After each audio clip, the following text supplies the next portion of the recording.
माझ्या एका मैत्रिणीने मला एक प्रश्न विचारला, की खरंच का ह्या वडपौर्णिमेला विशेष रंगाची साडी नेसायची, तरच पूजा करता येणार आहे, नाहीतर कोणत्या विचित्र रंगाची साडी नेसली तर अशुभ होणार आहे.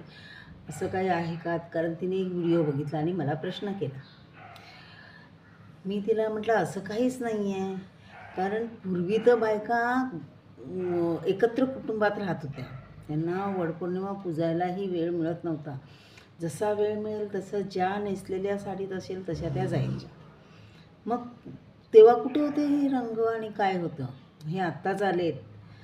तसं काहीही नसतं. तुमची भावना शुद्ध असावी, तुमच्या मनातले विचार शुद्ध असावे आणि वडपौर्णिमेकडे काय हे करायचं आहे, तुमची साडी कोण बघणार आहे?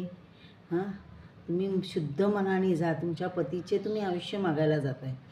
वड म्हणजे काय? हे आपल्याला ऑक्सिजन हे सगळं पुरवलं जातं. त्याच्याकडे आपण आपल्या पतीचे प्राण मागतो. तेव्हा सावित्रीने कुठे केलं का असं, की नाही नाही माझा नवरा आता मेला आहे, यमाने नेला आहे, तर मला ह्या रंगाची साडी नेसली तरच माझा पती येईल? नाही ना.